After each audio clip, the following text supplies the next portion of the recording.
আঙ্গিকে বেছে নিয়েছি দুইটা টপিক, যে দুটো আমরা আগের ক্লাসে স্কিপ দিয়েছিলাম। সেটা হচ্ছে ত্রিকোণমিতি এবং হচ্ছে সেট অ্যান্ড ভেন ডায়াগ্রাম।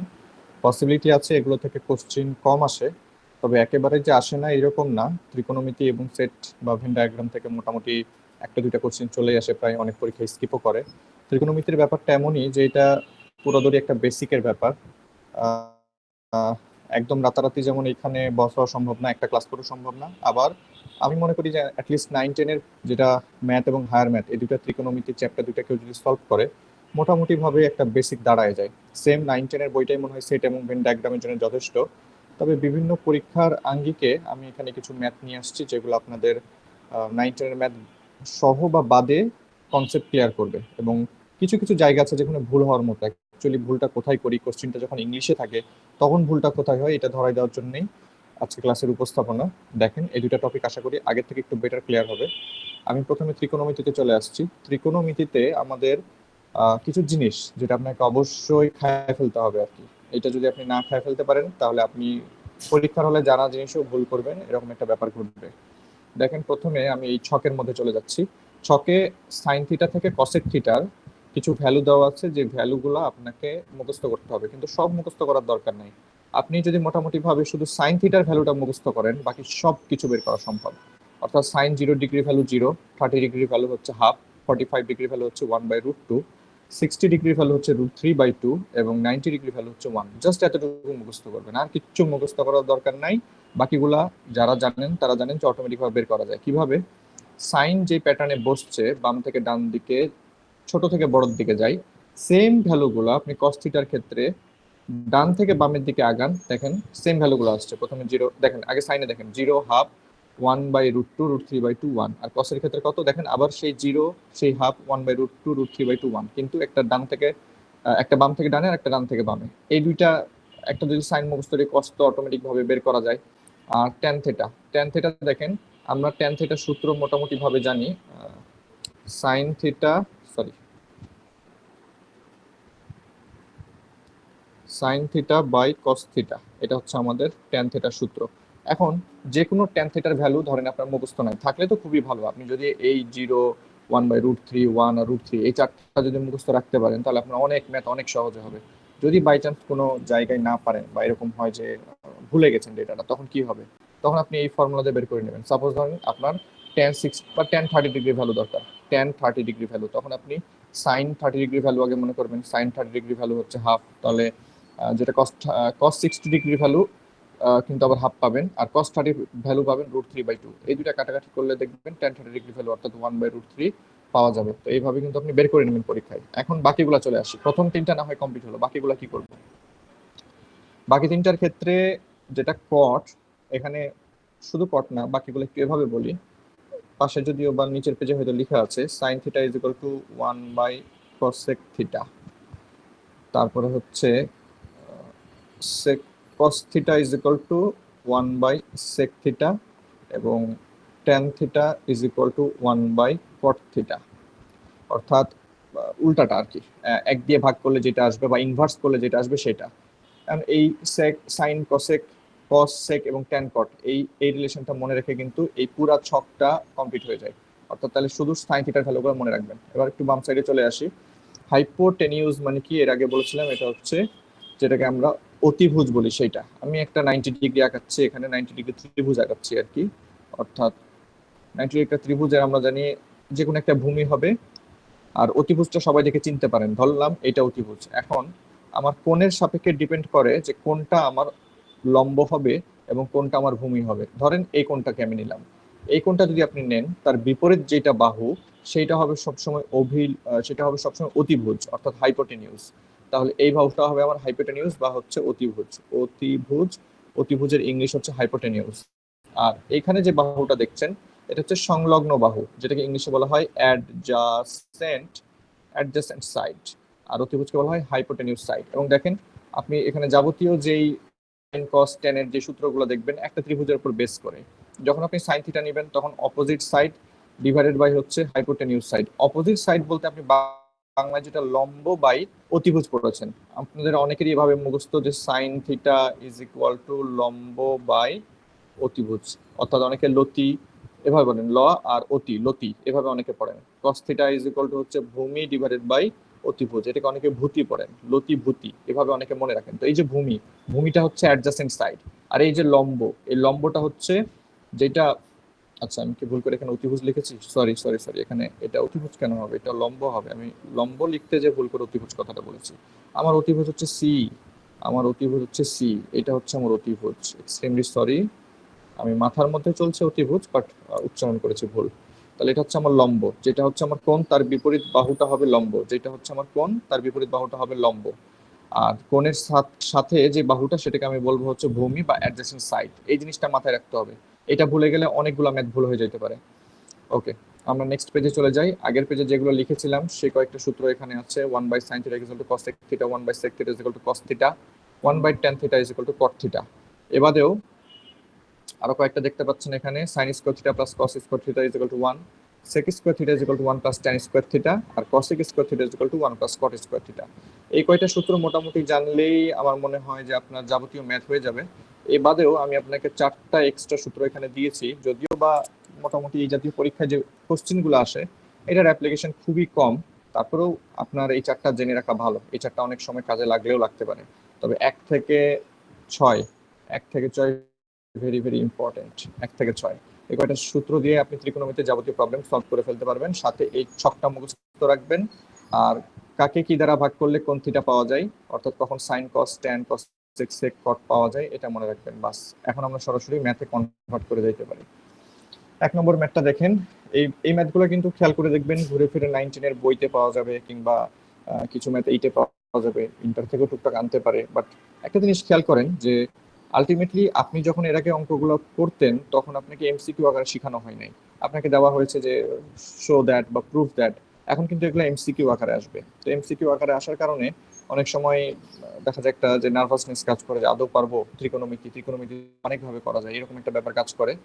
তো আপনাকে অপশন দেখেই গেস করে নিতে হবে যে কোন ভাবে আগানো যাইতে পারে। দেখেন এই অঙ্কটা আমরা শুরু করি। এখানে আমার অঙ্কটা ছিল 1 plus sine theta is equal two x cos theta. আমার চাওয়া হয়েছে দেখেন ট্যান থিটার ভ্যালু। তার মানে আপনি বুঝতে পারছেন যে এখানে যে কোনো মূল্যে বাম পক্ষে আমার একটা ট্যান থিটা আনা লাগবে।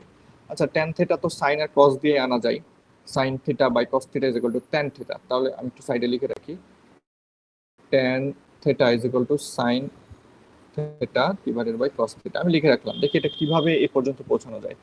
এখন ফার্স্টে একটা কাজ করি, দেখেন আমার অপশনগুলোর দিকে তাকান। তো অপশনগুলো হচ্ছে প্রত্যেকটাতে কি এক্স স্কোয়ার আছে না, x square x square x square. যেহেতু আমি দেখতে পাচ্ছি আমার অপশনগুলোতে এক্স স্কোয়ার আছে, তাহলে আমি প্রথমে যেটা করতে পারি যে আমার যে ইকুয়েশনটা লিখলাম, ধরেন 1 নম্বর ইকুয়েশন, এটাকে স্কোয়ার করতে পারি, তাহলে এক্স স্কোয়ারটা হয়তো অটোমেটিক ক্রিয়েট হয়ে যাবে। এটা প্রথমেই করতে হবে। তাহলে আমি যেটা করব যে 1 plus sine theta whole square করলাম, এই পাশে হচ্ছে x cos theta whole square করলাম। এটা এক লাইন আমি জাম্প দিতে পারতাম, এই লাইনটা আসলে এভাবে লেখার কোনো মানেই হয় না, জাস্ট বোঝানোর জন্য আপাতত করছি। তাহলে দেখেন তো পরবর্তী লাইনটা আমি এভাবে লিখতে পারি কিনা, 1 প্লাস 2 সাইন থিটা, অর্থাৎ 2ab এর কথাটা লিখলাম, 2 ইন্টু a তো 1, আর সাইন থিটা হচ্ছে এখানে b, যোগ দেখেন একবার সাইন স্কোয়ার থিটা লিখবো is equal two x square cos square theta, এটা লেখা যায়। এরপরে দেখেন আমরা আরেকটা কাজ করব, এই যে 1 আছে সেই 1কে আমরা রিপ্লেস করব, কারণ এই 1 আমি যদি এইভাবে দেখেন sign square theta plus cos square theta is equal to 1, আমরা এটা জানি, ঠিক আছে। এটা দ্বারা যদি রিপ্লেস করি তাহলে আমাদের মনে হয় যে আমাদের ক্যালকুলেশন সহজ হতে পারে। এটা যদিও প্র্যাকটিসের ব্যাপার, হুট করে আসলে এভাবে গেস করা যায় না। হ্যাঁ, এক্স স্কোয়ার ব্যাপারটা যত সহজে গেস করা যায়, জি স্কোয়ার করলে এক্স স্কোয়ার আসবে, এই 1 এর ব্যাপারটা ততটা গেস করা যায় না। তবে যারা নিয়মিত প্র্যাকটিস করেন তারা ভালোই জানেন যে এরকম একটা 1 যখন চোখের সামনে থাকে, সাইন কস থাকে, তখন সেটাকে এই সূত্র দ্বারা রিপ্লেস করলে অঙ্কটা আগায় যায়। যেমন দেখেন আমি লিখে ফেললাম সাইন স্কোয়ার থিটা যোগ কস স্কোয়ার থিটা যোগ 2 সাইন থিটা যোগ sign square theta is equal two x square cos square theta, এতটুকু পর্যন্ত লিখলাম। এখন আমি একটু পারাপার করব, যে যে সাইডে যাবে দেখেন সাইন স্কোয়ার থিটা, এর পাশে একটা সাইন স্কোয়ার থিটা, দুইটা এই পাশে বলতে একই সাইডেই আছে। 2 সাইন স্কোয়ার থিটা লেখা যায় যোগ করলে, যোগ একটা 2 সাইন থিটা আছে, আর এই কস স্কোয়ার থিটাটাকে আমি যদি ওই পাশে পার করে দেই তাহলে x square cos square theta minus cos square theta. আমি আপনাদেরকে বুঝাই করাচ্ছি, দ্যাটস ওয়াই সময়টা অনেকখানি যাচ্ছে, প্লাস আমি লাইন জাম্প দেই না এখন পর্যন্ত। এই ম্যাথটা যদি আমি নিজে এক্সামের হলে করতাম, যদি একটু সময় অবশ্যই বেশি লাগবে, ত্রিকোণমিতি ম্যাথ মানে আপনি এক্সপেক্ট করবেন না যে আপনি 30 সেকেন্ডে একটা ম্যাথ কমপ্লিট করতে পারবেন। 1.5 মিনিট পর্যন্ত আপনার লাগতেই পারে। এটা আপনাকে অন্য সাইডে আপনাকে কভার আপ করে ফেলতে হবে। এনিওয়ে, আমি আবার নেক্সট লাইন দেখি। দেখেন এখান থেকে 2 sin থিটা যদি আপনি কমন নেন, তাহলে এর ভিতরে পাবেন আপনি হচ্ছে 1 plus sin theta is equal two, এপাশে আপনি এবার cos স্কোয়ার থিটা যদি কমন নেন, দেখেন আপনি পাবেন x স্কোয়ার মাইনাস 1। একটু খেয়াল করে দেখেন, অলরেডি আপনি x স্কোয়ার মাইনাস 1 পেয়ে গেছেন, যেটা অপশনে আছে b তে এবং d তে। b এবং d দুইটা জায়গাতেই আপনি x স্কোয়ার মাইনাস 1 কন্ডিশনটা পেয়ে গেছেন। আচ্ছা, এখন একটু গেস করাও যায়, কিন্তু এই লাইনের পরে আর কিছু ম্যাথ নাও করেন। দেখেন এখানে একটা 2 আছে, এই 2টা যদি ওপাশে নিচে ভাগ হয়, তাহলে যেটার নিচে 2 আছে, অর্থাৎ দেখেন আলটিমেটলি অ্যান্সারটা হবে ডি। আলটিমেটলি অ্যান্সারটা হবে ডি। এই 2 কিন্তু এপাশে একটু পরে হয়তো বা ভাগ হবে। এটা জাস্ট আপনাদেরকে একটা অ্যাজাম্পশন হিসেবে বললাম। এনিওয়ে, এর পরের লাইনটা দেখেন। এই যে 1 প্লাস সাইন থিটা, এটা কিন্তু আপনি 1 নম্বর ইকুয়েশনের ভিতরে দেখেন 1 প্লাস সাইন থিটাটা আছে। তার মানে 1 প্লাস সাইন থিটার পরিবর্তে আপনি এক্স কস থিটা বসাতে পারেন।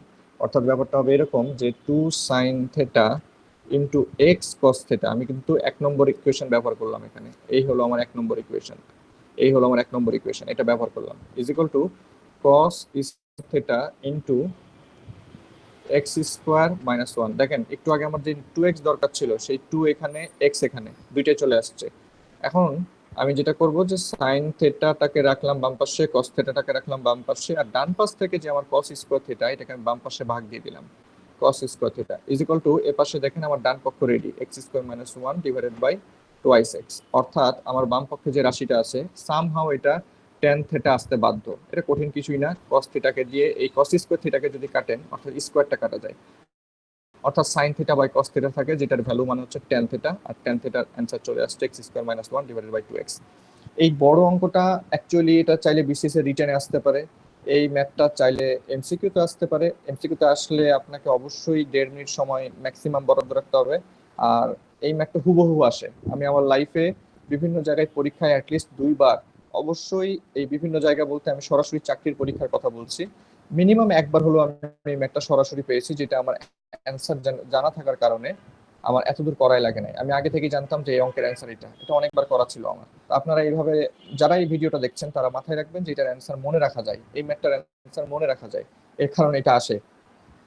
আচ্ছা, এরপরে চলে আসলাম। দেখেন 2 নম্বর যে ম্যাথটা, সেটা কিন্তু খুবই সহজ একটা ম্যাথ, কিন্তু হুট করে যখন আপনি এটা দেখবেন, তখন আপনার মনে হবে যে স্কিপ করি, অন্য কোনো ম্যাথে যাই। এখন দেখেন আমার বাম পক্ষে আছে হলো tan theta plus cot theta equal to 5। এখন আপনার ডান পক্ষে যেটা আছে, অর্থাৎ যেটা আপনাকে বের করতে হবে, tan square theta plus cot square থিটার ভ্যালু কত। তো এই ম্যাথটা আসলে প্রাথমিকভাবেই ভাববেন যে একটু আমি যদি বাম পক্ষকে স্কোয়ার করি, তাহলে তো ডান পক্ষ পাবো সেখানে। অর্থাৎ আমি বলতে চাচ্ছি যে এ প্লাস বি, এটার হোল স্কোয়ারের সূত্র হচ্ছে এ square plus twice A B plus B square. তো এই যে এ স্কোয়ার আর বি স্কোয়ার কিন্তু এখানে আছে। এখন এই 2ab কি হবে সেটাই দেখতে হবে আমাদেরকে। আমরা সেটাই করি। দেখেন tan theta plus cot theta equal to 5, এটা আমার দেওয়া আছে। আমি এটাকে স্কোয়ার করে দিলাম, আর আমি এখন এক্সট্রা লাইন করতে যাচ্ছি না, এখানে স্কোয়ার করে দিলাম। তাহলে আমার হবে হচ্ছে tan square theta plus cot square theta plus plus হবে হচ্ছে 2 tan theta into cot theta is equal two হচ্ছে 25। এই লাইনে আসার পরে আপনারা অনেকেই যেটা ঘাবড়াই যাবেন, হয়তো অনেকে স্কিপ করে ফেলবেন, যারে এতটুকু তো পাইলাম, এতটুকুর কি হবে। ঠিক আছে, এইটুকু করতে পারলে কিন্তু অ্যান্সার শেষ। আপনি দেখুন, একটু মনে করেন tan theta is equal to 1 by cot theta ছিল, tan theta is equal to 1 by cot theta ছিল। তার মানে অ্যাকচুয়ালি tan থিটা আর cot থিটা যে কোনো একটাকে যদি আপনি এক্সচেঞ্জ করেন, তাহলে কাটাকাটি হয়ে সেটা 2 ভ্যালু হবে। একটু দেখাই সেটা।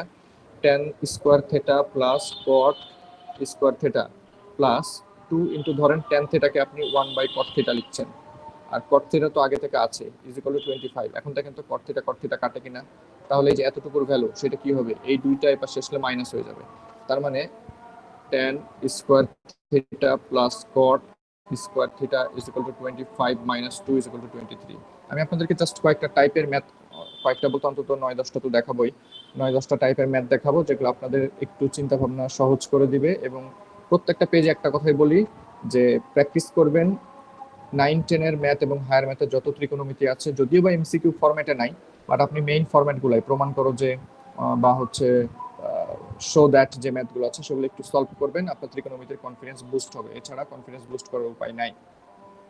3 নম্বর ম্যাথটাতে চলে আসি। দেখেন এটা খুবই ইজি একটা ম্যাথ, যদিও সেক সেক দিয়ে শুরু, বাট চাওয়া হচ্ছে tan এর অ্যান্সার। এখন এইটাকে করার জন্য আপনার অন্য কোনো সূত্র দিকে আগানো যাবে না, বরং আপনি এখানে সরাসরি এক্স এর ভ্যালুটা বের করার চেষ্টা করেন। আপনি যদি সামহাউ এই এক্স এর ভ্যালু বের করতে পারেন, আর টেন যখন বের করবেন তখন যদি ওই এক্স এর ভ্যালু আপনার জানা থাকে, অর্থাৎ কত ডিগ্রি, তাহলে কিন্তু অঙ্কটা সহজে হয়ে যাবে। যেমন ধরেন এখানে কত দেওয়া আছে, sec x minus 30 degree is equal two হচ্ছে 2/√3, এটা দেওয়া আছে। এখন আমি sec x কে কিন্তু চাইলে, যেটা আমরা জানি যে cos theta is equal two 1/sec theta, এটা আমাদের জানা, এই সূত্রটা এখানে অ্যাপ্লাই করব। sec থিটার জায়গায় সরাসরি আমি চাইলে কিন্তু cos থিটা লিখতে পারি, সেক্ষেত্রে ডান পাশে আমাকে ইনভার্স করতে হবে, অর্থাৎ cos x মাইনাস 30 ডিগ্রি। আমি ধরেন এই কথাটা জোর করে লিখলাম, তো আমি যখন sec কে cos লিখছি তখন কিন্তু ডান পাশে আমাকে ইনভার্স করে এটা লিখতে হবে। এটা যখন আপনি লিখবেন, আচ্ছা এই কাজটা না করলেই বা কি হতো, না করলে আপনার সেকের সবগুলা ভ্যালু মনে রাখা লাগতো। আমাদের যত সহজে সাইন কস ট্যান এর ভ্যালুগুলো মনে থাকে 0 ডিগ্রি থেকে 90 ডিগ্রি, এত সহজে সেক এক্স আমাদের মাথায় থাকে না। দ্যাটস ওয়াই আমি কসে নিয়ে গেলাম। আপনি চাইলে সেক দিয়েই করতে পারতেন, কোনো প্রবলেম হতো না। তো কস থিটা যেহেতু নিয়ে আসলাম, কস থিটা দিয়ে বাকিটুকু কমপ্লিট করি। এখন দেখেন কস এক্স মাইনাস 30, এটাকে এই যে √3/2, এটা কিন্তু আমাদের কস 30 ডিগ্রির ভ্যালু ছিল, উপরের ছকে আমি এটা রেখে আসছি। তার মানে এখন আমি দুই সাইডে কম্পেয়ার করে বলতে পারি যে নিশ্চয়ই x minus 30 is equal two এর পাশে 30 ডিগ্রির সমান, তার মানে x is equal to 60 degree.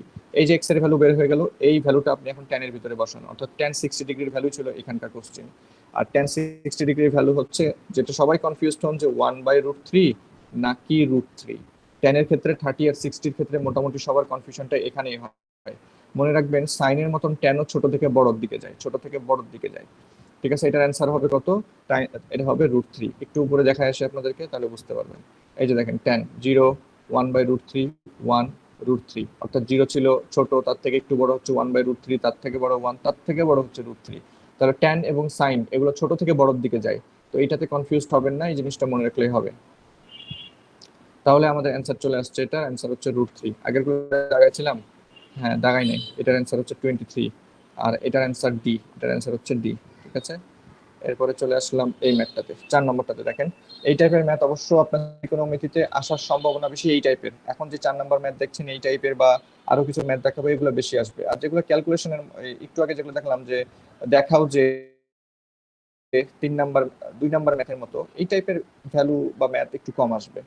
4 নম্বর ম্যাথটা দেখেন, the ratio of length of A rod and it's shadow is 1:3। অর্থাৎ ধরেন কোন একটা জায়গায় একটা রড আছে, এটা হচ্ছে একটা রড, এটা হচ্ছে একটা রড। এখন এই যে রডের হাইট এবং এটা একটা শ্যাডো, শ্যাডো কখন পড়বে, যদি একটা সূর্য ওঠে, ধরেন এটা আমাদের সূর্যি মামা, এই হলো আমাদের সূর্যি মামা। তো সূর্যি মামার আলো আলো যখন পড়বে এই রডের উপর, তখন নিশ্চয়ই যেহেতু তার পিছন থেকে লাইটটা আসছে, এখানে একটা শ্যাডো পড়বে।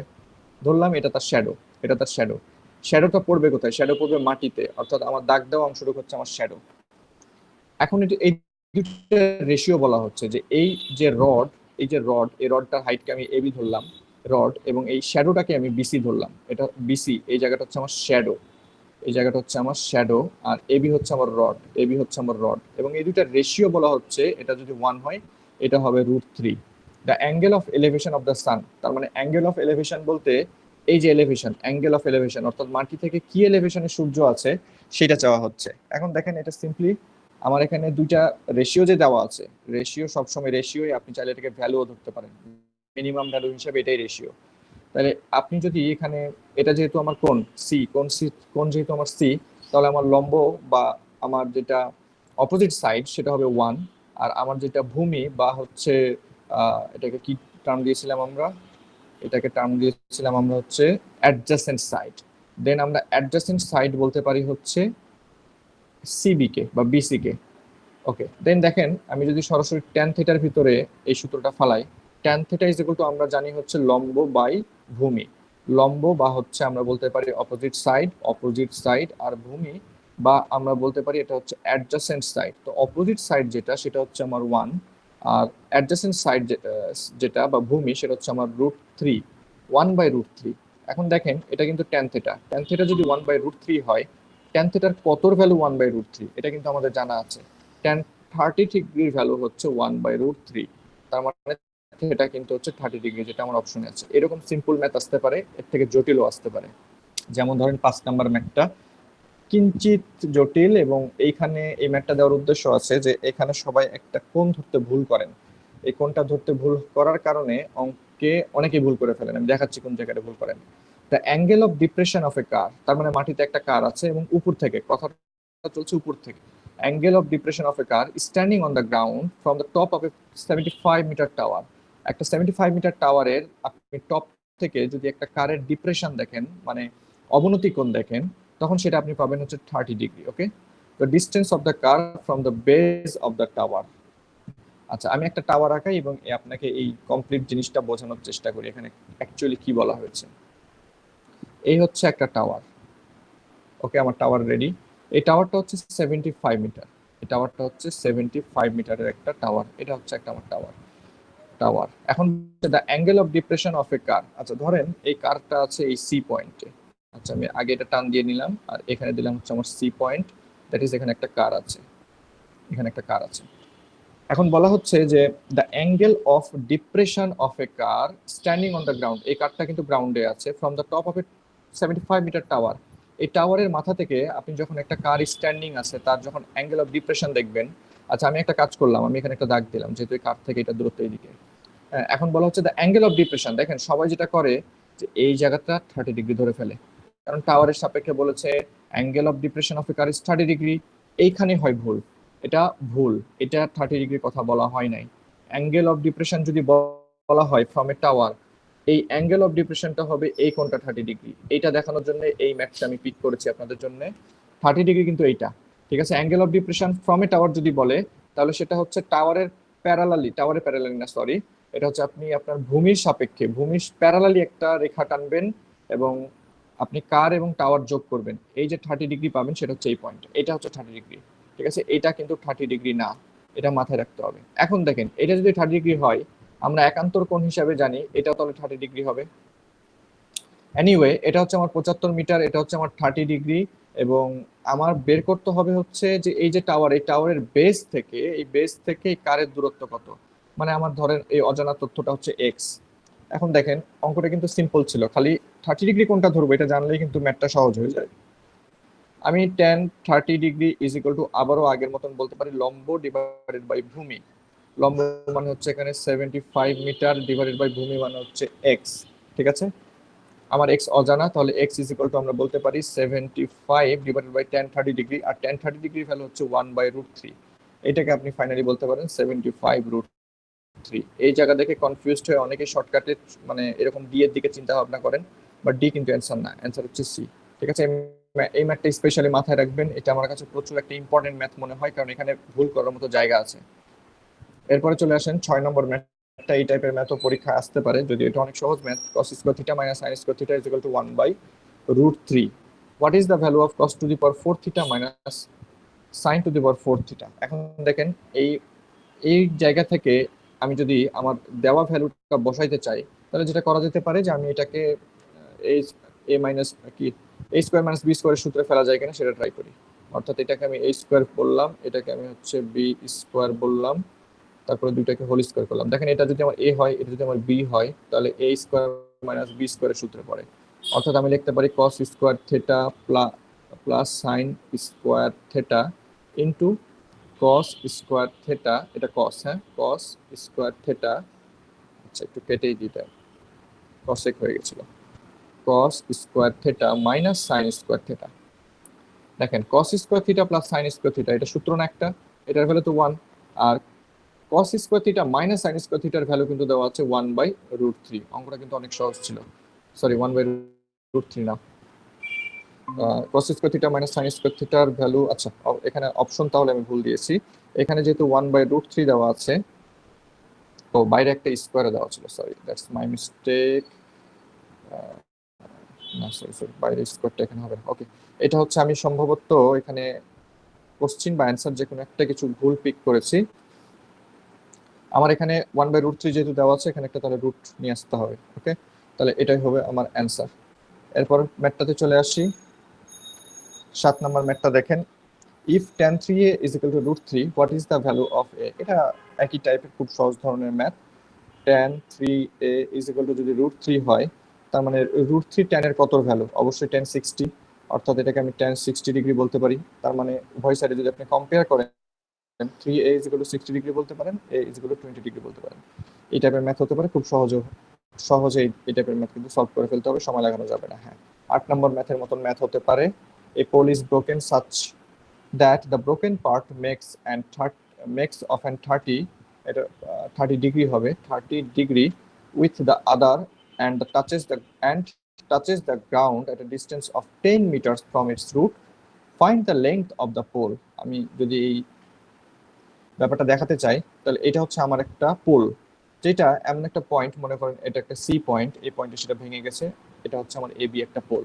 তো ভাঙার পরে যেটা হয়েছে, যদি চিত্রটা ভালো হয় না, একটু সুন্দর করে আঁকাই, এই জায়গায় ভাঙে নেয়, এই জায়গায় ভাঙলে আসলে মাটি টাচ করবে না। ধরলাম যে এই বরাবর সেটা ভাঙলো, যোগ করলাম, আচ্ছা এটাকে আরেকটু উপরে বড় করে দিলাম। দেখেন এখন মোটামুটি বলা যায় যে হ্যাঁ, পোলটা ঠিক আছে। এটা মাটিতে যে পয়েন্টটা টাচ করে সেটা হচ্ছে ডি। যেহেতু এই পোলটা সি পয়েন্টে ভাঙার পরে, এই যে সি পয়েন্ট গোল করে দিলাম, এই পোলটা সি পয়েন্টে ভাঙার পরে সেটাই মাটি টাচ করে, তার মানে এই পয়েন্টটা ভেঙে মাটি টাচ করে ডিতে এসে টাচ করে। তো ভাঙা পয়েন্টটাই তো এখানে আপনার বলতে পারেন লিভারের মতন কাজ করে। দেন আমি কি AC is equal two CD, এই কথাটা বলতে পারি নিশ্চয়ই। এসি আর সিডি এখানে সমান হতে বাধ্য, কারণ একটা ভেঙে আর একটা তৈরি হয়েছে। আর এই জায়গায় দেখেন কোশ্চেন অনুসারে 30 ডিগ্রি কোণ উৎপন্ন হয়, এবং পোলের যে হাইট সেটাকে ধরে নিলাম এইচ, এবং যে অংশটুকু ভাঙে, মাটির সাথে যে অংশটুকু অবশিষ্ট আছে, সেই উচ্চতাটাকে ধরলাম এক্স মিটার। আর কোশ্চেন আরেকটা কথা বলা হয়েছে যে এই পোলটা ভাঙার পরে মাটি টাচ করে, সেটা তার ফুট মানে গোড়ালি, এই জায়গা থেকে সেটা টাচ করে 10 মিটার দূরে, তাহলে এটা 10 মিটার। এখন দেখেন আমি যদি জাস্ট ট্যান থিটাকে সামনে নিয়ে আসি, তাহলেই আমার 30 ডিগ্রি এখানে আছে, 30 ডিগ্রি এখানে আছে, তাহলে এটা হবে আমার লম্ব, এটা হবে আমার অতিভুজ। ট্যান থিটা নিয়ে আসলে আমার এক্স এর ভ্যালু কিন্তু ইজিলি বের হয়ে যায়। আর এক্স এর ভ্যালু যদি আমি পেয়ে যাই, আমার এখানে যেহেতু final length of the pole চাওয়া হয়েছে, তার মানে আমার কিন্তু টোটালি এই এতটুকু বের করতে হলে আমার নিশ্চয়ই এই অতিভুজটা দরকার পড়বে। তো অতিভুজটা নিশ্চয়ই এইচ মাইনাস এক্স হবে, কারণ পুরা যে পোলটা সেটার হাইট ছিল এইচ, ভেঙেছে হলো এক্স উচ্চতায়, তাহলে এই অংশটুকু হবে এইচ মাইনাস এক্স। এখন দেখেন আমার এইচ যে কোনো ভাবেই বের করতে হবে, মানে এইচ মাইনাস এক্স বের করেন, একই কথা, আপনি এইচ বের করতে পারবেন। প্রথমে আপনি tan 30 ডিগ্রির সাপেক্ষে, tan 30 ডিগ্রি আমার দেওয়াই আছে, tan 30 degree is equal two 10/x লিখতে পারেন। এটা কিভাবে নিশ্চয়ই সবাই বুঝছেন, এটা হচ্ছে ভূমি ডিভাইডেড বাই হচ্ছে লম্ব ডিভাইডেড বাই হচ্ছে ভূমি। tan 30 degree is equal two লম্ব ডিভাইডেড বাই ভূমি। এখান থেকে tan 30 ডিগ্রি ভ্যালু 1/√3, এখানে আপনি মানগুলো রাখেন, তাহলে আপনি লিখতে পারেন x ইজ ইকুয়াল টু 10√3। ওকে, এখন 10√3 আপনার x এর ভ্যালু কিন্তু বের হয়ে গেছে। আপনার দরকার হচ্ছে h মাইনাস x এর ভ্যালু। h মাইনাস x এর ভ্যালু অর্থাৎ অতিভুজ আপনার লাগবে। একটু খেয়াল করেন যে কোন জিনিসটা দ্বারা অতিভুজ পাওয়া যায়, সাইন থিটা দ্বারা। সাইন থিটার ভিতরে অতিভুজ আছে। আচ্ছা, কেন কস নিলাম না, কেন কসও তো নেওয়া যায়, কস হয়তো নেওয়া যাবে, কোনো প্রবলেম নাই, কারণ এক্স এর ভ্যালু আমরা বের করে ফেলেছি, এখানে এটাও এই ভ্যালুটাও আমার জানা আছে। কিন্তু তারপরেও যেহেতু 10, এই ফিগারটা সুন্দর, 10 দিয়ে কাজ করা সহজ হবে 10√3 এর তুলনায়, তাই আপনি এখানে সাইন থিটা নেন, ব্যাপারটা অনেক ইজি হয়। Sine theta is equal two আমরা জানি লম্ব ডিভাইডেড বাই অতিভুজ, তার মানে অতিভুজ হচ্ছে আমার H minus x. Sine theta বলতে এখানে সাইন 30 ডিগ্রি, সাইন 30 ডিগ্রি, এটা একটু মুছে সুন্দর করে লিখছি, এটা হচ্ছে sine 30 degree, sine 30 degree. Sine 30 degree value কিন্তু হাফ, সাইন কিন্তু ছোট থেকে বড়র দিকে যায়। 10 divided by H minus X, তো এই এইচ মাইনাস এক্স আমি এভাবেই রাখছি আপাতত। দেখেন H minus x is equal two তাহলে 20 লেখা যায়, এইচ ইজ ইকুয়াল টু লেখা যায় 20 প্লাস এক্স, বা 20 প্লাস এই এক্স এর ভ্যালু আমরা একটু আগে বের করেছি 10√3। দেখেন অঙ্কটা কিন্তু অত বড় অঙ্ক ছিল না। এখন সমস্যা হলো যে অপশনগুলো যেগুলো দেওয়া আছে, এগুলো দেখে আমি এটা কিভাবে ক্যালকুলেশন করব। আমি জাস্ট এই জিনিসটা দেখানোর জন্য এই ম্যাথটা আরো বেশি রেখেছি, যে এটাকে কিভাবে ক্যালকুলেশন করব, কিভাবে বুঝবো যে এই চারটার মধ্যে কোনটা হবে। এই ত্রিকোণমিতির এই টাইপের ম্যাথ সলভ করার জন্য, বিশেষ করে যারা বিভিন্ন ব্যাংকের রিটেন দিবেন, কিংবা যারা হচ্ছে পেট্রো বাংলা বা যে কোনো যারা কম্পিটিটিভ এক্সাম দেন, দুইটার ভ্যালু মুখস্থ রাখবেন, √3 এর ভ্যালু আর √2 এর ভ্যালু। √3 এর ভ্যালু এটা মুখস্থ রাখবেন 1.732, এটা আপনাকে অনেকভাবে হেল্প করবে। আর √2 এর ভ্যালু মনে রাখবেন 1.414, এই দুইটা ভ্যালু কখনো ভুলবেন না। এই দুইটা ভ্যালু যদি আপনার মনে থাকে, দেখবেন আপনার অনেক ম্যাথ আপনি একদম দশমিক পর্যন্ত 3 ঘর পর্যন্ত অ্যান্সার করে আসতে পারেন। যেমন ধরেন এখানে 20 যোগ 10 ইন্টু রুট 3 এর ভ্যালু কত বললাম 1.732। তার মানে দেখেন অঙ্কটা কিন্তু এখানে হয়ে গেছে আসলে। এই দুইটা গুণ করলে আপনি লিখতে পারেন হচ্ছে 17.32, দ্যাট ইজ হচ্ছে 37.32। দেখেন অপশনে কিন্তু 37.32 আছে, কিন্তু আপনি এতদূর পর্যন্ত আসার পরে কিন্তু চিন্তা ভাবনার মগ্ন হয়ে যাবেন যে আমি অঙ্কটা কিভাবে সলভ করব। এটার উপায় হচ্ছে একটাই, রুট 3 আর রুট 2 এর ভ্যালুটা মনে রাখা। এটা আগে থেকে মনে না রাখলে ম্যাথটা কঠিন হবে। আচ্ছা 9 নম্বর ম্যাথটা দেখেন, এই ম্যাথটা সুন্দর একটা math. cos theta into cosec theta is equal to 1 হলে থিটার ভ্যালু কত। এটা দেখার পরে অনেকে আপাতত স্কিপ করবেন, ভাববেন অঙ্কটা অনেক ছোট, কিন্তু কি করা যায়। এখন দেখেন যে আমি এভাবে লিখতে পারি যে cosec 23 ডিগ্রি, এটা ইজ ইকুয়াল টু আমি 1 বাই cos থিটা লিখতে পারি নেক্সট লাইনে। অর্থাৎ এই লাইনের পরবর্তী লাইনটা আমি সরাসরি লিখলাম যে cosec 23 degree is equal to 1 by cos theta. এখন দেখেন 1 বাই cos থিটা আবার তো আবার sec থিটা লেখা যায়, sec থিটা, আর এখানে লিখতে পারি cosec 23 ডিগ্রি। ওকে, এরপর দেখেন যে cosec 23 degree is equal two, এইখানে আমি চাইলে cosec 90 ডিগ্রি মাইনাস থিটা লিখতে পারি। আচ্ছা, এই সূত্রটা কিভাবে লিখলাম, তিনটা ইন্টারচেঞ্জ আছে। এই ইন্টারচেঞ্জগুলো আমি উপরে সূত্রতে মনে হয় লিখি নাই। সেটা হচ্ছে যে সাইনের সাথে cosec, ট্যানের সাথে cot, আর sec আর cosec, এগুলোকে আপনি ইন্টারচেঞ্জ করতে পারবেন। কিরকম, যে ট্যান, আচ্ছা আমি একটা ধরেন আপনাকে সাইন দিয়ে দেখাই আগে। Sine theta is equal two হচ্ছে সাইন, আচ্ছা sine theta is equal two, আমি এভাবে লিখতে চাচ্ছি যে cos 90 ডিগ্রি মাইনাস থিটা, অথবা আপনি 90 ডিগ্রি প্লাস থিটা এভাবে লিখতে পারেন, cos 90 ডিগ্রি প্লাস থিটা। ঠিক আছে, আপনি এই জিনিসটা লিখতে পারেন। 90 ডিগ্রি, যদি 90 ডিগ্রি থাকে তখন ইন্টারচেঞ্জ করতে পারবেন, যদি 180 ডিগ্রি থাকে সাইন সাইনই থাকবে। অর্থাৎ আমি বলতে চাচ্ছি যদি সাইন, ধরেন এখানে সাইন থিটা আছে, আপনি যদি এখানে এভাবে লেখেন যে 180 ডিগ্রি ব্যাপারটা আসে, তাহলে আপনি এটাকে সাইন 180 ডিগ্রি প্লাস থিটা, আপনাকে তখন ব্যাপারটা, আচ্ছা আমি এটা ভুল বললাম, এখানে এটা আমি লিখতে চাচ্ছি না, এটা এই সূত্রটা আমার এই মুহূর্তে একটু মাথা থেকে আউট হয়ে গেছে। এনিওয়ে, আমি এখানে cosec থিটার ক্ষেত্রে ব্যাপারটা দেখাই। cosec থিটাকেও আপনি একইভাবে লিখতে পারেন, cosec theta is equal two sec theta sec 90 degree minus theta, এভাবে লিখতে পারেন। ওকে, এখানে সেটাই করা হচ্ছে।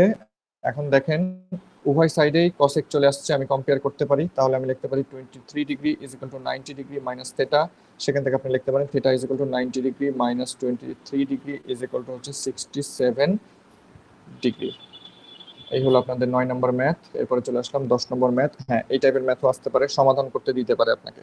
এই ম্যাথটা একটু বড় হয়, নর্মালি রিটেনে আসে, বাট অবাক হবেন না যদি এগুলো এমসিকিউতে আসে, কারণ এগুলো এক একটা এমসিকিউ দেওয়া মানে অন্য সাইডে আপনাকে একটু সময়টা বাঁচাইতে হবে। যেমন এই ম্যাথটা কিভাবে করা যায়, এখানে দেওয়া হচ্ছে cos, আমি একবার ম্যাথটা তুলি নিজের শুরুতে, cos square theta minus sine square theta is equal two 2 minus 5 cos theta. এখন এই ম্যাথটা কিভাবে করবেন, প্রথমত cos square theta minus 1 minus cos square theta লেখা যায় সাইন স্কোয়ারের পরিবর্তে, is equal two 2 minus 5 cos theta লিখতে পারেন। ডান পাশ যা ছিল তাই রাখলাম, শুধু সাইন স্কোয়ার থিটাটাকে সূত্রে ফেললাম, অর্থাৎ sign square theta plus cos square theta is equal to 1, এই সূত্রটাতে ফেললাম। এরপরে দেখেন আমি যদি লাইন একটু জাম্পি করছি, এই যে ভিতরে ব্র্যাকেটের ভিতরে যেটা মাইনাস cos স্কোয়ার থিটা আছে, এটা ব্র্যাকেটের বাইরে আনলে কিন্তু প্লাস হয়ে যায়। এই প্লাসটা এই প্লাসের সাথে যোগ হয়ে 2 cos স্কোয়ার থিটা হয়ে যায়। আর এই যে -1, সেটা কিন্তু -1 আকারে থাকে। একটা লাইন জাম্প দিলাম, 2 মাইনাস 5 cos থিটা লিখলাম। এরপরে দেখেন আমি যদি এই জিনিসটাকে একটু মিডিল ফ্যাক্টর করার জন্য সাজায় লিখতে চাই, তাহলে 2 cos স্কোয়ার থিটা 5 cos থিটাকে যদি আমি বাম পাশে পার করি তাহলে প্লাস 5 cos থিটা লেখা যায়।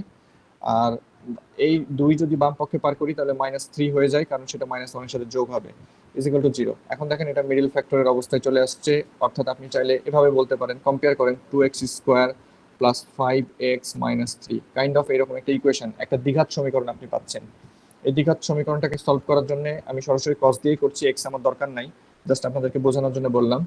2 cos square theta plus 6 cos theta minus cos theta minus 3 is equal two 0 লিখতে পারেন। সেখান থেকে 2 cos থিটা যদি কমন নেন তাহলে cos থিটা প্লাস 3, এর পাশে দেখেন -1 into cos theta plus 3 is equal two 0 লিখতে পারেন। এখান থেকে আপনি লিখতে পারেন যে cos theta plus 3 into 2 cos theta -1 is equal two 0। এখন দেখেন আমার এখান থেকে সলভ হবে, আমরা জানি দুইটা, যে হয় cos theta plus 3 is equal two 0 হবে, অথবা 2 cos theta -1 is equal two 0 হবে। এইখান থেকে আমরা লিখতে পারি পরবর্তী লাইন যে cos theta is equal two -3, আর এখান থেকে লিখতে পারি cos theta is equal to half. আচ্ছা, দেখেন cos theta is equal two যে -3, এটা কিন্তু ইম্পসিবল, কারণ আমরা জানি যে cos থিটার সর্বোচ্চ ভ্যালু হচ্ছে +1 এবং cos থিটার সর্বনিম্ন ভ্যালু হচ্ছে -1। এটা মুখস্থ রাখতে হবে বা জানতে হবে, এর ভিতরে কিন্তু cos থিটা অবস্থিত। তাহলে -3 -2 এগুলো প্রশ্নই আসে না। আচ্ছা, তাহলে এটা মনে রাখতে হবে, আর এটা সম্ভব না। এখন দেখেন যে cos থিটা যদি হাফ হয়, তাহলে cos কতর ভ্যালু হাফ? আমরা জানি cos 60 ডিগ্রি ভ্যালু হাফ। উল্টা দিক থেকে মনে রাখতে হবে যে cos কত ডিগ্রির ভ্যালু হাফ, 60 ডিগ্রি। তাহলে এখন উভয় সাইড থেকে cos বাদ দেন, theta is equal to 60 degree, যেটা অপশনে আছে। অঙ্কটা কিন্তু করতে আপনি যদি এক্সপার্ট হয়ে যান, ম্যাক্সিমাম 1 মিনিট, এর বেশি কোনোভাবেই লাগবে না। আপনাদের প্র্যাকটিস করার জন্য এই জাতীয় আমি আরো কিছু ম্যাথ রেখে দিয়েছি। 1 নম্বর ম্যাথটা করবেন, এখান থেকে 2 নম্বর ম্যাথটা করবেন। এটা খুব সুন্দর একটা ম্যাথ। এখানেও দেখবেন আপনার √3 বা √2 এর ভ্যালু আগে থেকে জানা লাগবে, কিছু একটা তো আগে থেকে জানাই লাগবে। আচ্ছা, তারপরে দেখেন উপরে করাইছিলাম এরকম একটা ম্যাথ 3 এখানে দিয়েছি, এবং লাস্ট যে ম্যাথটা আপনাদেরকে করালাম এরকম একটা ম্যাথ এখানে 4 এর মধ্যে দিয়েছি। অ্যান্সারগুলো দেওয়া আছে, আপনারা নিজেরা করবেন এবং সলভ মিলাই দেখবেন যে আপনাদের অ্যান্সার কারেক্ট হয় কিনা। আচ্ছা, ত্রিকোণমিতি মোটামুটি এ পর্যন্তই। 10টা ম্যাথ করালাম, 4টা হোমওয়ার্কে দিলাম। এখন কথা হচ্ছে হোমওয়ার্ক কি এখানেই শেষ? না, এতটুকু যদি আপনি ত্রিকোণমিতি করেন আপনি কোনোভাবে পরীক্ষার হলে পারবেন না। আপনার বিকল্প হচ্ছে আপনাকে ম্যাথ করতে হবে 9-10 এর বই থেকে। 9-10 এর দুইটা বই থেকে আপনি ত্রিকোণমিতি করবেন, ম্যাথ এবং হচ্ছে হায়ার ম্যাথ। ম্যাথ এবং হায়ার ম্যাথ থেকে যদি আপনি ত্রিকোণমিতি করেন, মোটামুটি ধরে নেওয়া যায় যে আপনি এরপরে কনফিডেন্স পাবেন। আমি এরপর সরাসরি সেট এবং ভেন ডায়াগ্রামে চলে আসলাম। সেট ব্যাপারটা আপনারা মোটামুটি জানেন, 9-10 এ পড়ে আসছেন। সেটকে আমরা প্রকাশ করি একটা সেকেন্ড ব্র্যাকেট দিয়ে, অর্থাৎ ধরেন এ কোনো কিছুর একটা সেট, তার উপাদান হতে পারে হচ্ছে এ বি সি, এরকম আমরা সেট দেখে আসছি, তাই কি না? আচ্ছা, এখন অনেক সময় সেটকে এভাবে প্রকাশ করা হয়, এভাবে অনেক সময় প্রকাশ করা হয়। এভাবে যখন প্রকাশ করা হয় তখন সেটা কোনো একটা শর্ত জুড়ে দেওয়া হয়, এভাবে না, এভাবে দেওয়া হচ্ছে না। আমি এখন কি করব, কনভার্ট করব এই ফর্মুলাতে। ধরেন পি নাম্বার ম্যাথটা ধরেন, পি নাম্বার ম্যাথটা আপনাদেরকে যদি দেখাই, এখানে দেখেন যে P number math, sorry P number math না, পি নাম্বার যে ইকুয়েশনটা আছে বা পি নাম্বার যেই অংশটা দেওয়া আছে, এটাকে আমি সেটে প্রকাশ করতে চাচ্ছি। কি করা যায়? প্রথমত দেখেন যে P is equal two x, যেন সেটা এই এক্সটা আবার 12-র একটা ফ্যাক্টর। ফ্যাক্টর হচ্ছে এমন সব সংখ্যা যেটা 12-র গুণনীয়ক, যেটা 12-র গুণনীয়ক বা যেটা দ্বারা 12কে ভাগ করলে একটা পূর্ণ সংখ্যা আপনি পাবেন। যেমন ধরেন এটা কিভাবে বের করতে হয়, এটা এভাবে বের করতে হয় যে 12কে প্রথমত আপনি 1 × 12 লিখতে পারবেন। এরপরে আপনার পরবর্তী ক্ষুদ্র সংখ্যা কি জানা আছে? 2। 2 দিয়ে যদি 12কে ভাগ দেন তাহলে আপনি একটা 6 পাবেন। এরপর দেখেন 3 দিয়ে ভাগ যাবে, 3কে যদি 12কে ভাগ দেন 4 পাবেন। দেখেন আর কিছু করার নাই, কারণ লাস্ট সংখ্যাটা যদি পাশাপাশি চলে আসে তাহলে একটা ইউ এর মতন শেপ তৈরি হবে, বা আপনি এদিক দিয়ে যাবেন, এদিক দিয়ে যাবেন, এদিক দিয়ে যাবেন। দেখেন 12-র যে গুণনীয়কগুলো পাবেন, 12-র গুণনীয়ক পাবেন 1, 2, 3, 4, 6 এবং 12, এবং এগুলো হচ্ছে 12-র ফ্যাক্টর। তার মানে আমি এখন পি কে এই যে এভাবে যেভাবে আমরা সেট লিখেছিলাম এভাবে লিখতে পারি। পি এর একটা সেট হলো 1, 2, 3, 4, 6 এবং 12। এটা হচ্ছে পি এর একটা সেট। এবার কিউ এর একটা সেট তৈরি করা যাক। কিউ বলা হচ্ছে এক্স যেন, মানে তার উপাদানগুলো এক্স যেন x is a multiple of 3। X অবশ্যই 3-এর কি হতে হবে? মাল্টিপল হতে হবে। নামটা তো জানেন, 3 1 3, 3 2 6, এভাবে আগাইতে পারবেন, কিন্তু শর্ত হচ্ছে সেটা 12-র সমান কিংবা 12-র ছোট হতে পারবে, এর বড় হতে পারবে না। তাহলে কিন্তু আমরা প্রথম নামটা বলতে বলতে আগাই 3 1 3, 3 2 6, 3 3 9, 3 4 12, কিন্তু আমার বলে দেওয়া হচ্ছে সেটা 12-র সমান বা 12-র ছোট হতে হবে। আমি আর সামনে যাইতে পারলাম না, এবং 3-এর ঘরের নামটা 3 দিয়ে শুরু হয়। ঠিক আছে, তাহলে আমার কিন্তু এটা কিউ এর সেট হলো। এখন আমার প্রশ্নে দেওয়া আছে যে পি মাইনাস কিউ করলে কি হবে, অর্থাৎ ব্যাপারটা এরকম যে 1 2 3 4 6 12, এখান থেকে আপনি এই সেট থেকে বাদ দিবেন হচ্ছে 3 6 9 12।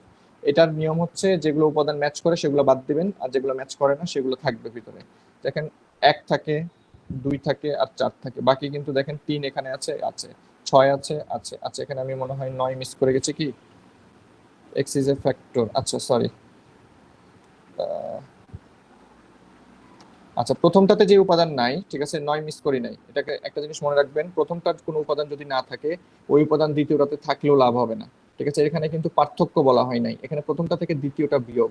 এখন প্রথমটাতে যদি 9 নাও থাকে কোনো প্রবলেম নেই, দ্বিতীয় থেকেও সেটা বাদ পড়বে। এটার অ্যান্সার হবে হচ্ছে 1 2 4। হ্যাঁ, এখানে 12 আছে, এখানেও 12 আছে, এখানে 9 নাই, এখানে 9 আছে কিন্তু দরকারও নাই, 9 আগেই বাদ, কারণ এপাশে তো 9 নাই। বাদ যাবে সেটাই যেটা সেট এ তে থাকবে এবং যেটা সেট বি তে থাকবে সেগুলো বাদ পড়বে। আর সেট বি তে যেগুলো এক্সট্রা থাকবে সেগুলো তো আরোই বাদ পড়বে। তাহলে এটার অ্যান্সার হবে হচ্ছে 1 2 4। এটা হচ্ছে সেটের এই টাইপের ম্যাথ আপনাদের আসতে পারে।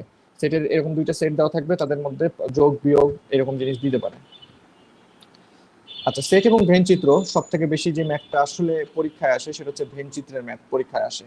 এবং এই জাতীয় ম্যাথ সুন্দরভাবে যদি ভেন চিত্র আঁকায় করতে পারেন, দুইটা সূত্র মনে রাখতে পারেন, সূত্র অনেক সময় সরাসরি কাজে লাগে, আবার সরাসরি লাগে না। এই জন্য আপনাদের জন্য আমি 3টা ম্যাথ রেখেছি এখানে, যেগুলো করলে আপনারা বুঝতে পারবেন বা কিছুটা বেসিক ক্লিয়ার হবে ভেন চিত্র সংক্রান্ত। এখন দেখেন, বলা হচ্ছে in an exam 80% of student passed in ম্যাথে পাস করে 80%, 90% ইন বাংলা, 90% বাংলায় পাস করে। এবং if no one failed in both subject, অর্থাৎ দুই বিষয় কেউই ফেল করে নাই, তার মানে মোটামুটি ধরা যায় যে প্রত্যেকেই কোনো না কোনো বিষয় পাস করেছে। একসাথে দুই বিষয় ফেল করেছে এরকম ঘটনা ঘটে নাই। তাহলে প্রত্যেকেই মিনিমাম একটা সাবজেক্টে পাস করেছে। আচ্ছা, এই জিনিসটাকে কিভাবে দেখানো যায়? যেহেতু সবাই সবাই মিনিমাম কোথাও না কোথাও পাস করেছে, তো এই আমি একটা ঘর দিলাম। এই ঘর দেওয়ার পরে আমি যেটা করলাম যে এখানে একটা দাগ, এইভাবে একটা দাগ দিলাম, এই যে দাগটা দিলাম, এই অংশটা ধরেন ম্যাথ অংশ, এই অংশটা হচ্ছে ম্যাথ অংশ, এরা মনে করেন সবাই ম্যাথে পাস করা অংশ, ঠিক আছে। আচ্ছা, আমি এই সাইডে আরেকটা দাগ দিলাম। এই দাগটার মাঝখানে যে ডিমের মতন অংশটা, এটা হচ্ছে দুই সাবজেক্টে পাস করবে, ডান সাইডেরটা শুধু বাংলায় পাস করবে। আর মাঝখানে যেটা অংশ, এটা হচ্ছে এরা উভয় বিষয়ে পাস করবে, অর্থাৎ এম ইন্টারসেক্ট বি। অনেকেই ভাবতে পারেন যে জীবনে তো এরকম ভেনচিত্র দেখলাম না, সারা জীবন ভেনচিত্র দেখে আসলাম এই ধরনের। হ্যাঁ, আপনি এইভাবেও করতে পারেন, কিন্তু একটা ঝামেলা আছে এখানে। এই যেসব পরীক্ষায় এরকম থাকে যে সবাই মিনিমাম মানে কোনো না কোনো সাবজেক্টে পাস করে যায়, কোনো ফেল করা কোনো স্টুডেন্টই নাই, সেক্ষেত্রে ধরেন টোটাল স্টুডেন্ট সংখ্যা, আচ্ছা এই ফিগারটা আমি আবার পরে আসছি কেন আমি এটা আঁকাইলাম না। তো প্রথমত ম্যাথে পাস করে হচ্ছে কত, 80%। আমি লিখলাম যে এন অফ এম, তারা হচ্ছে 80%। আর এন অফ বি যারা বাংলায় পাস করে তারা হচ্ছে আবার 90%। এবং if no one failed in both subject, তার মানে সবাই মিনিমাম একটা সাবজেক্টে পাস করেছে। তার মানে দেখেন এই জিনিসটা অ্যাকচুয়ালি কি, সবাই মিনিমাম এক সাবজেক্টে পাস করেছে, মানে এই জিনিসটা হচ্ছে 100%। অর্থাৎ N of M union B, এই যে এম ইউনিয়ন বি, দেখেন এখানে আপনি মনে করেন যে আপনার এখানে আপনার এম ছিল, আচ্ছা আমি এভাবে বলি, এম হলো এই যে একটা দাগ দিলাম, একটা ডিভাইডার দিলাম, এটা মনে করেন এম, এই যে একটা ডিভাইডার দিলাম, ঠিক আছে, তার এই অংশটুকু হচ্ছে আমার এম। আর এটা ডান পাশে এটা হলো আমার ধরেন বি বাংলা। আর কিছু অংশ আছে যেখানে আমি দেখতে পাচ্ছি যে আমার দুইটা দাগই পড়েছে, এটাকে আরেকটু সুন্দর করে দাগাই দিচ্ছি। কিছু অংশ আছে এটাতে আমার দুই অংশই পড়েছে, এই অংশ মনে করেন তারা উভয় বিষয়ে পাস করেছে। এখানে যেহেতু কেউ কোনো বিষয়ে ফেল করে নাই, তাই এই পুরো অংশ জুড়েই পাশের অংশ। আমি যদি নিচের চিত্রটা নিতাম তাহলে একটা সমস্যা তৈরি হতো, যে এটা হচ্ছে ম্যাথে পাশের অংশ, এটা হচ্ছে বাংলায় পাশের অংশ, এটা হচ্ছে উভয় বিষয় পাশের অংশ, এবং এর বাইরে যে জগৎ এগুলো তখন ফেল বুঝাইতো, এই অংশগুলো তখন ফেল বুঝাইতো। কিন্তু এখানে কি এমন সিচুয়েশন আছে যে কেউ মানে উভয় বিষয়ে ফেল করেছে, এরকম কোনো কেস আছে? নাই তো। এখানে তো বলা আছে if no one failed in both subjects, কেউ তো উভয় বিষয়ে ফেল করে নাই। তাহলে এই অংশগুলো কই? তাহলে এই জন্য আমি এই চিত্রটা আঁকাই নাই, আমি একটা মডিফাইড উপরের চিত্র আঁকাইছি, কারণ প্রত্যেকে কোনো না কোনো বিষয়ে পাস করেছে। অর্থাৎ N of M union B is equal to 100%। আমি যদি ভুল না হয়ে থাকি তাহলে আপনাদের একটা সূত্র মুখস্থ থাকার কথা ভেন চিত্রের ক্ষেত্রে, সেটা হচ্ছে যে যদি এ আর বি দুটো সেট হয়, এখানে যেহেতু এম আছে তাই এম দিয়ে লিখছি, N of M union B. এই সূত্র এগুলো প্রতিপাদন আসলে এই বয়সে দেখানো সম্ভব না, কারো যদি বাই চান্স মুখস্থ না থাকে মুখস্থ করে ফেলবেন। N of B minus N of M intersect B, অর্থাৎ এটা হচ্ছে ম্যাথে পাস, এটা হচ্ছে বাংলায় পাস, আর এটা হচ্ছে উভয় বিষয়ে পাস। এটা লিখে দিলাম একটু, যদি কারো মনে না থাকে রিকল করার জন্য। এটা হচ্ছে উভয় বিষয়ে পাস, এটা হচ্ছে শুধু Bangla, B for Bangla, M for math, ঠিক আছে, এটা হচ্ছে পাস। এটা বাদ দিতে হয় কেন? কারণ আপনি প্রথমে দেখেন, আমি একটু অন্য কোনো কালি নিই, সবুজ কালি নিলাম, এটা হচ্ছে আপনার ম্যাথে পাস নিলেন, এটা আপনি বাংলায় পাস নিলেন। এখন দুই অংশ থেকেই দেখেন, আপনি যখন ম্যাথ নিচ্ছেন বাংলার একটা অংশ ঢুকে যাচ্ছে, আবার আপনি যখন বাংলা নিচ্ছেন তখন ম্যাথের একটা অংশ ঢুকে যাচ্ছে। এই সমস্যাটাকে সমাধান করার জন্য আপনার যে উভয় অংশটুকু সেটাকে বাদ দিতে হবে, উভয় অংশটুকু যেটা সেটাকে বাদ দিতে হবে। তাইলে আপনি একবার ধরেন কমপ্লিট বাংলা নিলেন, একটা কমপ্লিট ম্যাথ নিলেন, আর উভয় অংশটা বাদ দিলেন, ঘুরে ফিরে কিন্তু ওই যে যারা মিনিমাম একটা করে সাবজেক্টে পাস করেছে সেটা আপনি পেয়ে যাবেন। আচ্ছা, আমি আবার ম্যাথে ব্যাক করি। এখন দেখেন আমার এই ডেটাগুলো কিন্তু অলরেডি বের হয়ে আছে। N of M union B, এটার ভ্যালু হচ্ছে 100%, এন অফ এম মানে ম্যাথ, এটার ভ্যালু হচ্ছে 80%, আর এন অফ বি এটার ভ্যালু হচ্ছে 90%। আর ধরলাম উভয় বিষয় কতজন পাস করেছে সেটা আমার অজানা, সেটাকে এক্স ধরলাম। এই এক্স এর ভ্যালু কিন্তু দেখবেন সলভ করলে আসবে হচ্ছে এক্স এর ভ্যালু আসবে 70%। এখন প্রশ্নে যান। প্রশ্নে বলা হচ্ছে যে 350 students passed in both subject, তার মানে আমার এই 70% এর কথা বলা হচ্ছে। 70% স্টুডেন্ট তারাই, অর্থাৎ 350 জন, যারা বোথ সাবজেক্টে পাস করে, যারা হচ্ছে বোথ সাবজেক্টে পাস করে। তাহলে 1% কত? 1% নিশ্চয়ই তাহলে 350 ডিভাইড বাই 70%, তাহলে 100% কত? 100% নিশ্চয়ই তাহলে হচ্ছে 350 ইন্টু হচ্ছে 100% ডিভাইডেড বাই 70%। এটাকে যদি সলভ করেন আপনারা পাবেন 500। তাহলে আমার টোটাল স্টুডেন্ট ছিল 500। ঠিক আছে? তো এটা আসলে মডিফাইড যে চিত্র, সেটা জানি না কতটুকু অ্যাকুরেট আপনারা বুঝাইতে পেরেছি। এই চিত্র আরো নিখুঁতভাবে আঁকা যাবে চাইলে, কিন্তু এইভাবে অ্যাটলিস্ট এই চিত্রটা মনে হয় যায় না, কারণ এখানে আমার একটা জগৎ তৈরি হচ্ছে যেখানে অনেকগুলা ফেলুমিত্তির অবস্থিত, অর্থাৎ যারা ফেল করেছে। এবার চলে আসি 3 নম্বর ম্যাথে। এই টাইপের আরেকটা ম্যাথ আপনাদেরকে দিয়েছি। In an exam out of 60 students 25 failed in Bangla, 25 failed in Bangla, 25 in English, এগুলোকে একটু বক্স বক্স করে দেই। 25 ইংলিশ, 32 ইন ম্যাথ, অর্থাৎ দেখেন বাংলাতে ফেল করে 25 জন, ইংলিশে ফেল করে হচ্ছে 24 জন, আর ম্যাথে ফেল করে 32 জন। এবং 9 স্টুডেন্টস, এগুলোকে গোল করছি, 9 students failed only in math, ম্যাথে ফেল করেছে 9 জন। 6 students failed only in English, অর্থাৎ 9 জন, 6 জন স্টুডেন্ট ইংলিশে ফেল করে, এবং 5 জন স্টুডেন্ট যারা বোথ ইন ইংলিশ অ্যান্ড ম্যাথে ফেল করে, এবং 3 স্টুডেন্টস যারা বোথ ইন বাংলা অ্যান্ড ইংলিশে ফেল করে। এবং এই ম্যাথটা করার জন্য আমার মনে হয় যে ভেন চিত্রের কোনো বিকল্প হতে পারে না। এই ম্যাথটা করার জন্য ভেন চিত্র একমাত্র সলিউশন। দেখেন আমি একটা কাজ করি, সুন্দর একটা ভেন চিত্র আঁকাই। এই যে সুন্দর একটা আপনাদের জন্য ভেন চিত্র আঁকালাম, এটা একটু নষ্ট হয়ে গেল, আরেকটা আঁকাই। দেখেন সুন্দর একটা ভেন চিত্র আঁকালাম। এখন দেখেন মানগুলো ইনপুট করছি, সুন্দরভাবে বুঝতে পারবেন প্রশ্ন পড়ে পড়ে। তো in an exam out of 60 students, তার মানে টোটাল কিন্তু আমার এন অফ, আচ্ছা আমি এগুলো সাইডেই লিখি, এন অফ এস, অর্থাৎ টোটাল স্টুডেন্ট আছে হচ্ছে 60 জন। দেখেন এদের মধ্যে বলা হচ্ছে যে বাংলাতে ফেল করে 25 জন, মানে এই যে বাংলা সেটা হচ্ছে 25 জনের সার্কেল। ঠিক আছে? এই যে এইটা হলো বাংলার সার্কেল, এটা হলো বাংলার সার্কেল। ওকে, আচ্ছা এরপরে বলা হচ্ছে ইন ইংলিশ, সেটা হচ্ছে 24। আচ্ছা ইংলিশটা একটু অন্য কালিতে দেয়। ইন ইংলিশ এটা হচ্ছে ই, হচ্ছে 24। আচ্ছা আরেকটা হচ্ছে বলা হলো যে 32 ইন ম্যাথ, অর্থাৎ এই যে গোলটা সেটা হচ্ছে ম্যাথের, এম ইজ ইকুয়াল টু 32। এখন দেখেন এই পুরা লাল গোলটা হচ্ছে বাংলার, পুরা নীল গোলটা হচ্ছে ইংলিশের, পুরা সবুজ গোলটা হচ্ছে ম্যাথের। এখন আমি যদি একটু অঙ্কগুলোকে ভাগ ভাগ করি, 9 students failed only in math, তো এইখানকার মধ্যে কোনটুকু অনলি ম্যাথ বোঝায় দেখেন তো। আচ্ছা 9 students failed only in math. Okay, 9 students failed only in math, 6 students only in English. দেখেন 9 স্টুডেন্টস যদি অনলি ম্যাথে ফেল করে, তাহলে সেই এই অনলি ম্যাথের জায়গাটা হবে হচ্ছে এই এই অংশটুকু, এই অংশটুকু হচ্ছে অনলি ম্যাথ। কারণ দেখেন শুধু ম্যাথে ফেল করার অর্থ হলো যে এতটুকু, আমি যে দাগ দিয়ে আপনাকে দেখাচ্ছি, এতটুকু অংশ হচ্ছে শুধু ম্যাথে ফেল করেছে, তারা ইংলিশে ফেল করে নাই, তারা বাংলায় ফেল করে নাই, তারা শুধুই ম্যাথে ফেল করেছে। ওকে, তারা কিন্তু শুধু ম্যাথে ফেল করা। তাহলে এই অংশটুকু হচ্ছে সেই 9। আপনাদেরকে আবার বলছি, আবার দাগ দিয়ে দেখাচ্ছি, এই অংশটুকু হচ্ছে শুধু 9। ঠিক আছে?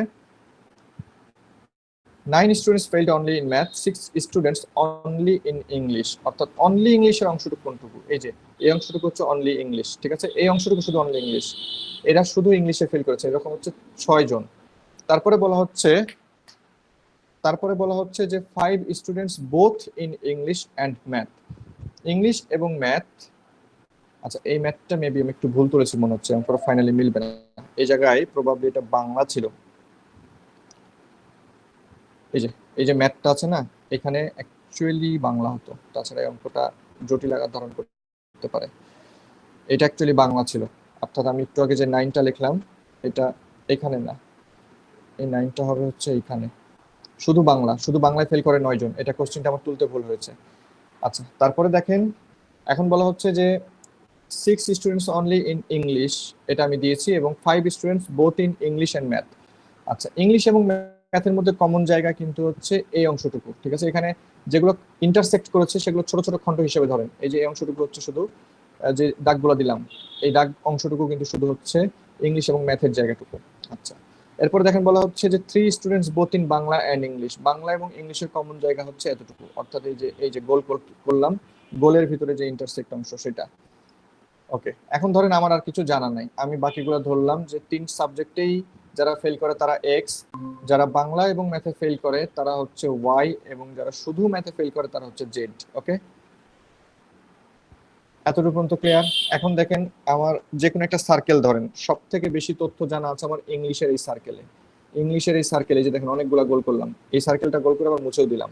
দেখেন এখানে শুধু একটা অজানা, সেটা এক্স। 3, 6, 5 তিনটা জানা, কিন্তু এই পুরো সার্কেলের ভ্যালু নিশ্চয়ই 24। এই সার্কেলের ভ্যালু নিশ্চয়ই 24, কারণ আমার প্রথমে বলা হচ্ছে যে 24 স্টুডেন্টস ফেল করেছে ইংলিশে, তাহলে এন অফ ই এই জিনিসটা হচ্ছে 24। কিন্তু এন অফ ই কে আপনি কি বলতে পারেন? এন অফ ই তে 4টা জোন দেখা যায়, একটা হচ্ছে 3 জনের জোন, একটা 6 জনের, একটা 5 জনের, আর একটা অজানা এক্স। এই জিনিসটা হচ্ছে 24। তাহলে সেখান থেকে দেখেন তো এক্স এর ভ্যালু পাওয়া যাবে 10। খুব ইজি কিন্তু এটা। এবার আপনি আরেকটা সার্কেলে চলে যান, দেখেন আপনি যখন এক্স এর ভ্যালু জানা, এই এক্স এর ভ্যালু আমি পেয়ে গেলাম 10, তাহলে এবার আপনি বাংলাতে চলে যান। এন অফ বি বাংলার ক্ষেত্রে দেখেন টোটাল বাংলাতে ফেল করে 25 জন। এই এন অফ বি বাংলা যে অংশটা, তার মধ্যে দেখেন 9 আছে একটা, 3 আছে একটা, মাত্র একটা এক্স বের করলেন যেটার ভ্যালু 10, এবং যোগ ওয়াই আপনার অজানা, সেটার ভ্যালু হচ্ছে 25, তাহলে আপনি ওয়াই এর ভ্যালু পাবেন 3। দেখেন এই দুইটা আপনার হয়ে গেছে, এক্স এর ভ্যালু জানা, ওয়াই এর ভ্যালু জানা। এবার ম্যাথের গোলটাতে চলে যান। ম্যাথের যে গোল সেটার টোটাল ভ্যালু হচ্ছে 32। এর মধ্যে দেখেন আপনার 5 জানা, এক্স এর ভ্যালু বের করেছেন 10, ওয়াই এর ভ্যালু বের করেছেন হচ্ছে 3, এবং আপনার অজানা জিনিসটা হচ্ছে জেড, যেটার টোটাল ভ্যালু হচ্ছে 32। এভাবে লেখা যায়। আপনি সেখান থেকে কিন্তু জেড এর ভ্যালু বলতে পারেন 14। আচ্ছা, এখন দেখেন তো যে আমার প্রত্যেকটা এক্স ওয়াই জেড সহ সব এই তিনটা গোলের ভিতরে যা কিছু হচ্ছে সবগুলোর ভ্যালুই জানা।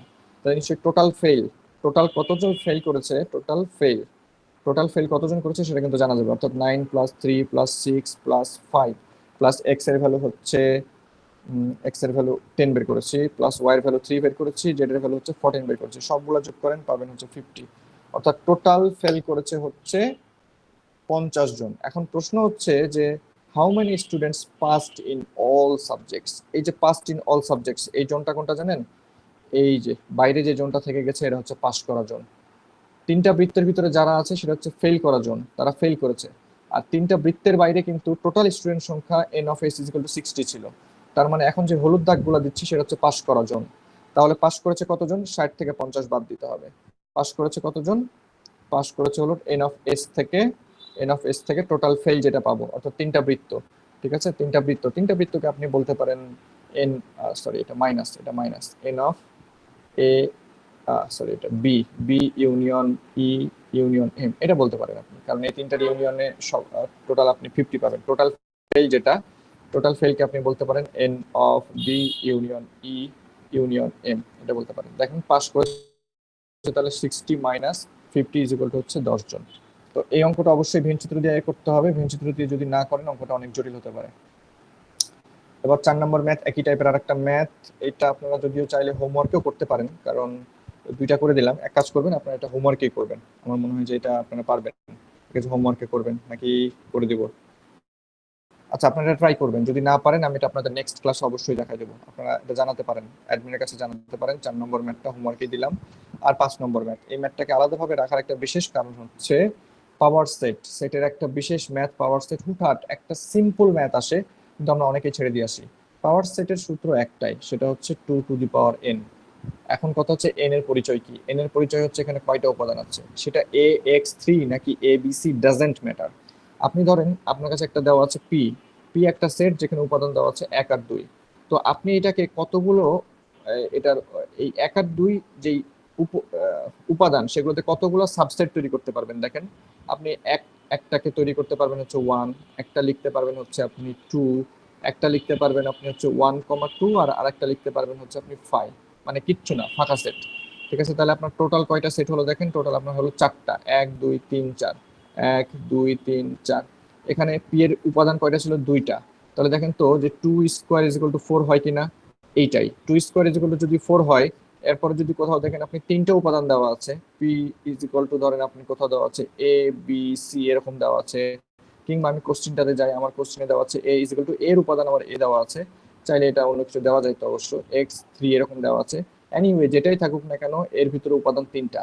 উপাদান যদি তিনটা হয় সেটা হবে হচ্ছে নাম এন। এন হচ্ছে এখানে উপাদান, এন হচ্ছে নাম্বার অফ উপাদান। তাহলে আপনি লিখতে পারেন যে আমার টোটাল পাওয়ার সেট কয়টা হবে, পাওয়ার সেট হবে হচ্ছে 2^n। এই ক্ষেত্রে হচ্ছে 2 কিউব, 2 কিউব, 2 কিউব মানে হচ্ছে 2 ইন্টু 2 ইন্টু হচ্ছে 2, সেটা হচ্ছে কত 4 8। অর্থাৎ এখানে অপশনে অ্যাকচুয়ালি অ্যান্সার নাই, এটা যে কোনো একটা হয়তো ভুল টাইপ হয়েছে, একটাকে 8 বানাই দিলাম, এটা হবে 8। ঠিক আছে, যদি আরেকটা উপাদান থাকতো তাহলে 16 হতো। 5 নম্বর দিলাম। এবং আপনাদের জন্য আরেকটা হোমওয়ার্ক দেওয়া আছে, এই ম্যাথটাও সেটের এই টাইপের ম্যাথ আসতে পারে। তো এই পর্যন্ত আপনারা এই কয়টা ম্যাথ করবেন। আগামী আরেকটা ক্লাস কালকে নেওয়া হবে ইনশাল্লাহ। আপনাদের কোনো সমস্যা থাকলে অ্যাডমিনকে জানাবেন, আমি সেটা নেক্সট ক্লাসে আপনাদের সমস্যা গুলোর সমাধান সহ নেক্সট ক্লাসটা কভার করব। এই ছিল ক্লাস, আজকের মতন ক্লোজ করে দিচ্ছি। আপনারা অবশ্যই ফিডব্যাক থাকলে অ্যাডমিন বরাবর জানাবেন, সেটা আমরা নেক্সট ক্লাসে কভার করে দেবো, কিংবা আমাকেও জানাতে পারেন।